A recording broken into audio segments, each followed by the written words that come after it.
Here is Carina Borgström, Senior Advisor for WWF. Her work focuses on mobilizing cities' climate action plans for holding global warming beneath the critical 1.5 degrees Celsius threshold and increasing cities' competence in consumption-based emissions. Hi there, Carina. Great to see you. Katarina. Great to see you. We're very excited to have you with us on the program. So please continue with your presentation. Great, thank you. It's an honor to be here. So, in these uncertain times, it's extra important, of course, to begin with remembering the things we know. So, for example, we know our breaching of planetary boundaries has rapidly grown the risk of global ecosystem breakdown. We know that the threats against the planet's climate and biospheric integrity are already extremely severe. And to sum it up in rough footprint terms, we know it's not sustainable to live as if we had 1.75 planets, when in reality we only have one. We also know what we need to do, as highlighted in the Exponential Roadmap. To prevent runaway climate change, we must cut global GHG emissions at least by half each decade onwards. And fossil fuels must stay in the ground, and emissions must shrink exponentially, while solutions must grow exponentially as well, if we are to build the future we really want. Now, good news is that there is no lack of solutions. The Exponential Roadmap has presented sector-based trajectories, including 36 globally scalable solutions that would enable our first halving of emissions by 2030. The only thing missing is the political courage or the will among governments and businesses to speed up the required changes in the global system of production and consumption and really implement these solutions at scale. Let's talk a little about the basics of this production and consumption system. I think we're all aware that there can be no sustained production of things and services if nobody consumes them. And when talking about responsibilities for halving emissions, we need to look at these emissions both from a production and a consumption perspective. Emission accounting and comparison between nations usually take a production perspective on emissions. And this means the focus is on the production processes within the country, and therefore only emissions that are generated within the country are included. In contrast, a consumption perspective will look at, sorry, I just want to double check, am I showing my slides?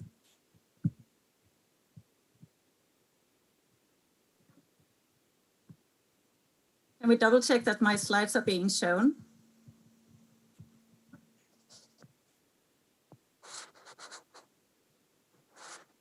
Okay. Carina, can you hear me?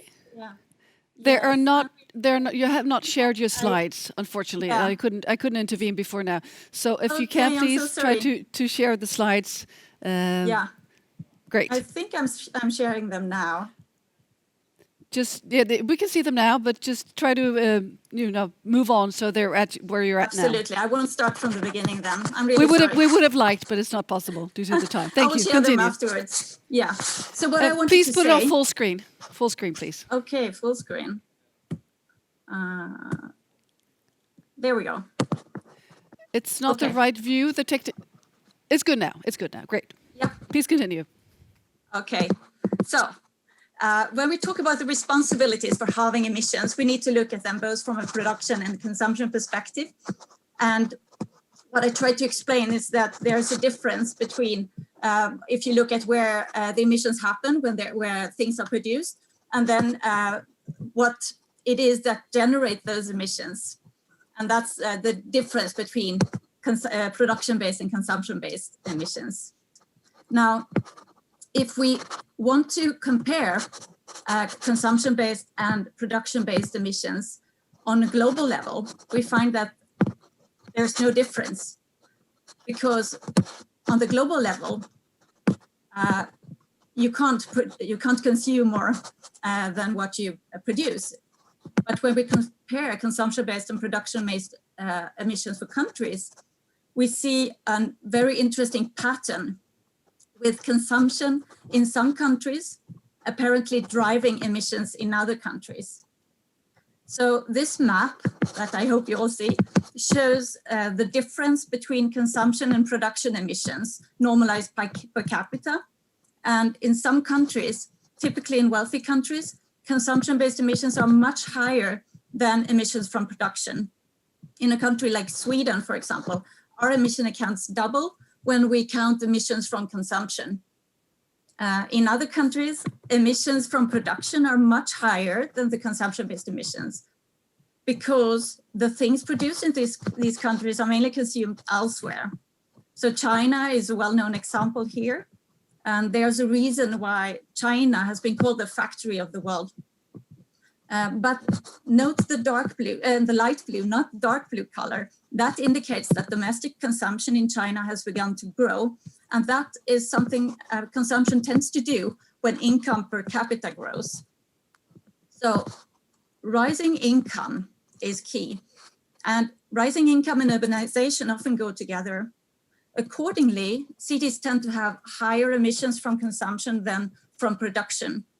And the megacity network C40 cities, they found in analysis of their nearly 100 member cities that while the average production-based emissions per citizen was 2.9 tons, the average consumption-based emissions per citizen was 4.5 tons.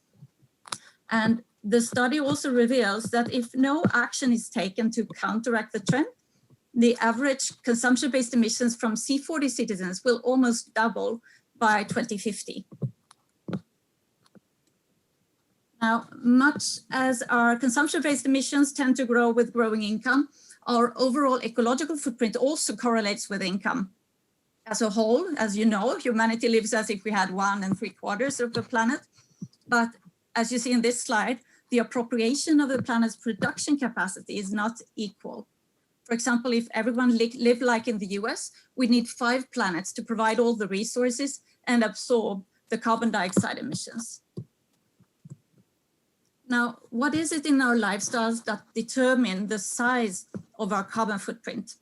Here, I list the major components, not in an order of magnitude, but in an order to remind us all that we need to think about how we live if we are to halve the global emissions by 2030. Transport emissions are higher for people who own and use cars for getting around. And flying is also a rapidly growing share of the carbon footprint of the global middle class. And you may know that with business as usual, aviation could represent 1/4 of the global carbon emissions by 2050. But using mass transit and cycling, electromobility, remote working and meetings, that can radically reduce the consumption-based emissions from transport.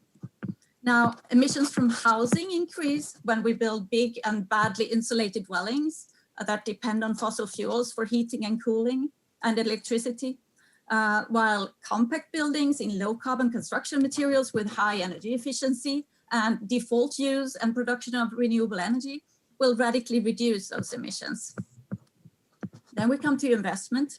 We consume financial services, and everyone with a bank account is more or less indirectly supporting fossil fuel exploration and extraction via the bank or pension fund and its lending and investment policies. So all carbon must stay in the ground. And this is why 100% divestment from fossil fuel is a crucial step, not only to reduce emissions from investment, but to make the future we want at all possible. Nutrition. The major culprit here is the growing share of animal products in our diets. And 1/3 of the food that is produced is also wasted on its way from farm to fork. Shifting towards healthy plant-based diets and cutting food waste, those are essential measures to reduce those emissions. And at the same time, a win-win-win, as it would simultaneously improve human health and reduce the pressure on this planet's biodiversity and scarce land and fresh water. Finally, consumption of stuff. There's a limit to how much you can eat, but the growth in stuff we buy and throw away seems unstoppable unless we decide to shift to a more sufficiency-oriented and circular economy that could greatly reduce emissions and demand for raw materials, and could also create new jobs in the recirculation and repair of materials and products. So, to halve emissions by 2030, we need to change both how we produce and consume, and we all have a role to play in speeding this up. Businesses will, of course, need to halve their own emissions directly as well as indirectly by influencing their value chains, but they also need to revisit their business model and design and scale products and services that cut emissions, both on the production and consumption side. And to survive, they will need to do all they can to engage both employees and consumers to become part of the solution instead of the problem. And we citizens do also have an important role. We're all consumers, and it's time to walk the talk, isn't it? For example, we need to choose bike over car, train over plane. We need to eat more plant-based and stop wasting food. And we need to tell our bank we want our savings to be invested in the future, not in fossil fuels. But we can't change the whole production and consumption system as consumers alone. And that's why we need to be active citizens and support ambitious and well-informed decisions by our governments, both on the national and local level. Governments are key actors in that they set the stage for the whole consumption and production game, where businesses, workers, and consumers interact.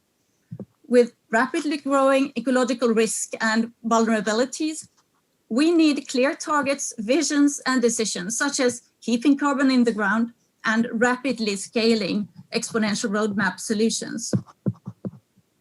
Good news is that many local governments have already set out targets to transform their cities into places that enable both sustainable and attractive lifestyles, realizing the multiple benefits of job creation, better public health, resilience, from investing in energy efficiency and renewable energy-based buildings, recycling, walkability, bikeability, and sustainable food production and consumption systems. Cities are important arenas for the transformation to the future we want. But leadership from national governments remains critical and urgent in these uncertain times. So before closing, let me go back to the corona crisis and how it has exposed both how biologically vulnerable we are and the importance of social justice and collaboration both within and between nations. And as any crisis, it has also reminded us what matters most to us and makes our life worth living. So it's important that our national governments integrate these experiences and lead a process of building back a more resilient and sustainable system of production and consumption. The Sustainable Development Goals provide important milestones here. And equally important is to remember the basic fact that our production and consumption system, or in other words, our economy, depends on the health and the integrity, both of our societies and the biosphere, which is the ultimate basis for our survival.